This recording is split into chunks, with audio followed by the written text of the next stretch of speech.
हर हर महादेव, हर हर महादेव, घर घर महादेव, घर घर महादेव। आज मैं शिव गुरु का कहानी सुनाने जा रही हूँ। हाँ, अगर आप लोग शिव शिष्य है तो इस कहानी का पूरा सुनिएगा, अधूरा मत छोड़िएगा। अधूरा छोड़ने से शिव गुरु का अपमान होता है। आप लोग सुनिए तो पूरा सुनिएगा कहानी, क्योंकि ये शिव गुरु का कहानी है। बहुत लोग ऐसा है कि शिव गुरु का कहानी अधूरा छोड़ देते हैं, पूरा तो सुनते नहीं है। ये तो गलत बात है ना, कि ये तो बहुत गलत है कि शिव शिष्य होकर अधूरे कहानी सुनकर छोड़ देते हैं। उस कहानी का आप पूरा सुनिए, तभी न तो शिव गुरु आप पर प्रसन्न होंगे। अगर उनकी कहानी का आप लोग अधूरे सुनकर अपमान कर देंगे तो शिव गुरु आप लोग पर कैसे प्रसन्न होंगे। शिव गुरु तो अपना भक्त लोग का प्यार खोजते हैं, और वो प्यार पाने से शिव गुरु अपना भक्त पर पिघल जाते हैं और अपना आशीर्वाद अपना भक्त लोग को दे देते हैं। एक गांव था, उस गांव में कभी चर्चा नहीं होता था। किसी को पता नहीं था कि चर्चा क्या चीज़ होता है। कभी उस गांव में चर्चा नहीं हुआ। एक औरत का ननद आती है, अपना भाभी से कहती है कि भाभी, आप लोग का यहाँ पर कोई चर्चा नहीं होता है। वो कहती है कि कैसा चर्चा, चर्चा को तो यहाँ पर पता नहीं है किसी को, वो क्या होता है। वो कहती है कि शिव गुरु का चर्चा है। जो घर में शिव गुरु के चर्चा होता है, उस घर में शिव गुरु सभी को सुरक्षित रखते हैं, मन चाहा फल देते हैं। सभी उस घर में शिव गुरु का वास होते हैं। जिस घर में शिव गुरु के वास होते हैं, उस घर में सुख समृद्धि भरे रहते हैं, कभी कमी नहीं होते हैं। उसलिए लोग घर में शिव गुरु का चर्चा करवाते हैं। इस बात को सुनकर उनकी भाभी सारे अड़ोस पड़ोस को औरत को बुलाती है और घर में शिव चर्चा करवाती है। सभी ने औरत आती है और शिव गुरु का भजन करती है और उनकी चर्चा करती है।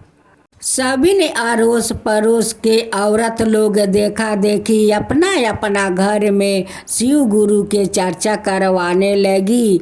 सभी का घर में शिव गुरु वास ले लिए। सारे गांव में शिव गुरु का नाम का चर्चा होने लगा।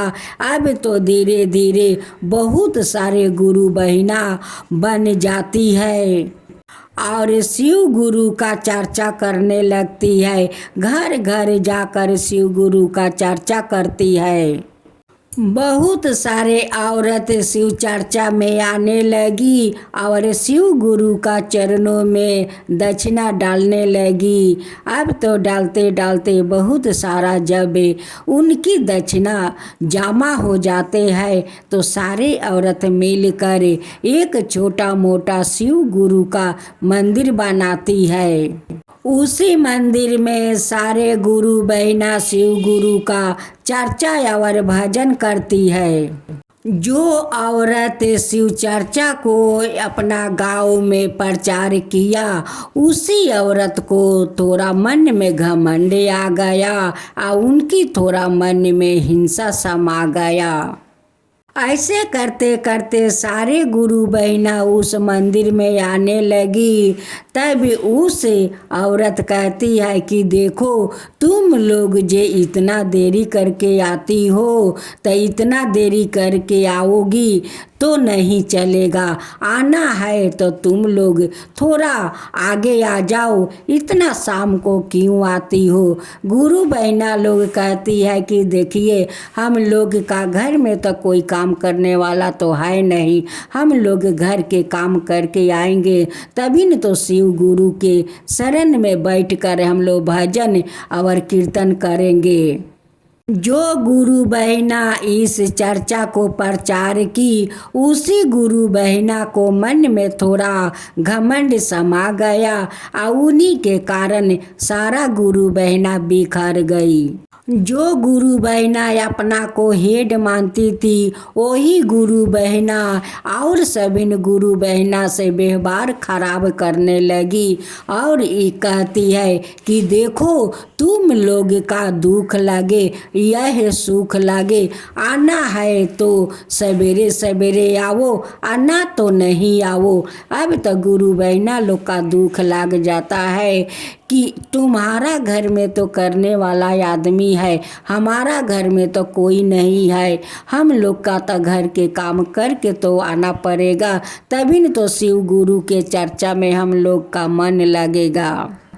सभी गुरु बहना तो कहती है कि हम शिव शिष्या है, हम शिव शिष्या है। कहने से तो कोई शिव शिष्या बनता नहीं है। शिव शिष्या बनने के लिए मन सफैया चाहिए, गुरु बहना पर प्यार चाहिए, तभी न वो शिव शिष्या बन सकती है। सभी गुरु बहना को इज्जत देना चाहिए, सम्मान देना चाहिए, उसे प्यार से बात करना चाहिए, तभी लोग शिष्या बन सकती है। जब शिव गुरु का मंदिर में भजन चर्चा पूजा हो, तभी नहीं उस समय शिव गुरु पर ध्यान रखना चाहिए, किसी के ऊपर मन में हिंसा नहीं रखना चाहिए।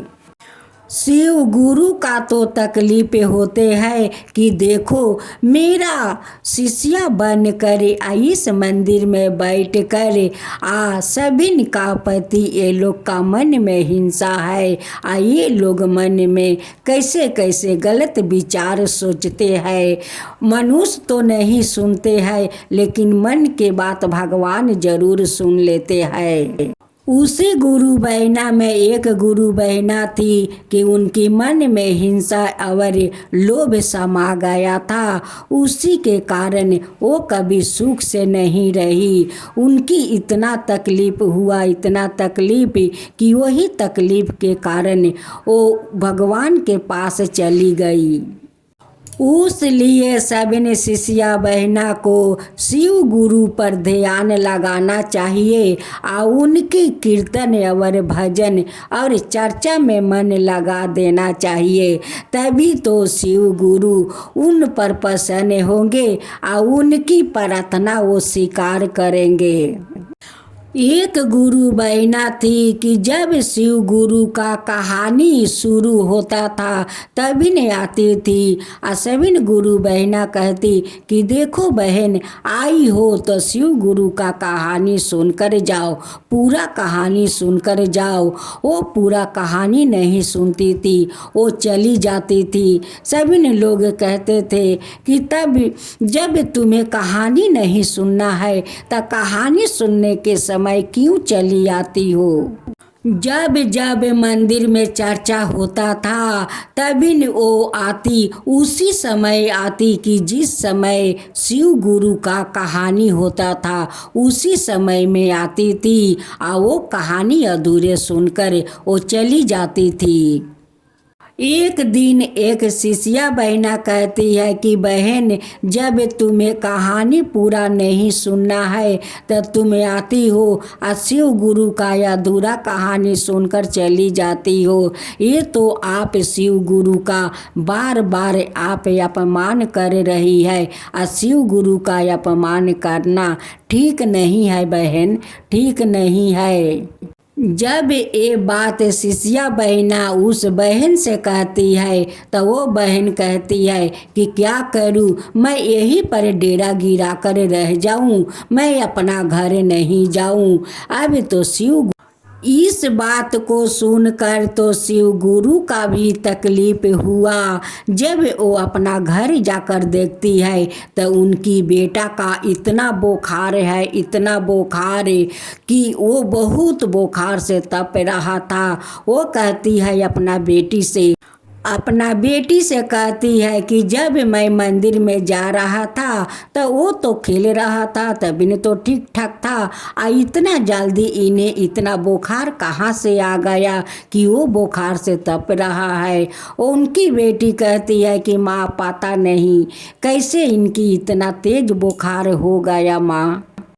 अपना बेटा को लेकर डॉक्टर भिरी जाती है। डॉक्टर देख कर तो कहते हैं कि ये तो बहुत तेज बुखार है, ठीक है मैं दवा लिख देती हूँ, ले जाइए अपना बेटा को घर पर दवा खिलाइए। वो दवा खिलाती है लेकिन उनकी बेटा को बुखार नहीं उतरता है। देखते देखते 1 सप्ताह हो गया, फिर भी उनकी बुखार नहीं उतरा। उस दिन सोमवार को दिन शिव गुरु का मंदिर में चर्चा हो रहा था। उस समय आती है और शिव गुरु का मंदिर में बैठ कर हाथ जोड़ कर वो कहानी सुनती है, भजन सुनती है, शिव गुरु से दया मांगती है और कहती है मने मने कि हे शिव गुरु हमें आप माफ़ कर दीजिए कि आपको कहानी का मैं बार बार अधूरा छोड़कर चले गए। ये भी कहा कि क्या मैं यहीं पर डेरा गिरा दूं। आपका अपमान हुआ है शिव गुरु, आपका मैं अपमान किया है, आपको पूरा कहानी मैं नहीं सुना शिव गुरु। आपका हे शिव गुरु हमें माफ़ कर दीजिए हे शिव गुरु।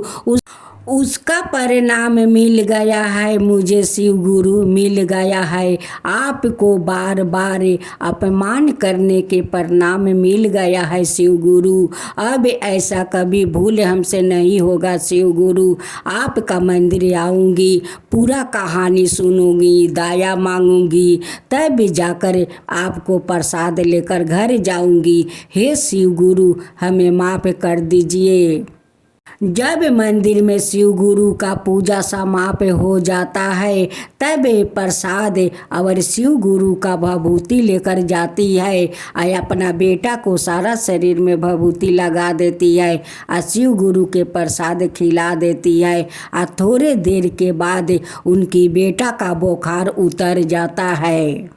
जब दूसरा सोमवार आया तो सभी गुरु बहना को बुलाकर अपना घर में शिव चर्चा करवाई। सभी गुरु बहना को सिंदूर और टीप लगाई, अकवारी ली और अकवारी लेते हुए सभी गुरु बहना से माफ़ी मांगती है कि आप लोग मुझे माफ़ कर दीजिए। हे गुरु बहना आप लोग मुझे माफ़ कर दीजिए, मैं बहुत गलत किया है कि शिव गुरु का पूरा मैं कहानी नहीं सुनता था, मैं चले आते थे अपना घर। अब मैं जाऊंगी, पूरा शिव गुरु का कहानी सुनूंगी और दया मांगूंगी, शिव गुरु का प्रसाद लेकर मैं घर आऊंगी। शिव गुरु का कृपा से मेरा बेटा को बुखार उतर गया। हे शिव गुरु आपका मैं कोटि कोटि धन्यवाद करती हूँ, आपका चरणों में मैं प्रणाम करती हूँ कि आप मेरे बेटे को आप बुखार उतार दिया। हे शिव गुरु जो आपका काता कहे, जो सुने, जो हुंकारी पारे, उन सब का ऊपर कृपा कीजिए। हे शिव गुरु सब का ऊपर कृपा कीजिए। शिव गुरु की जय हो, शिव गुरु की जय हो।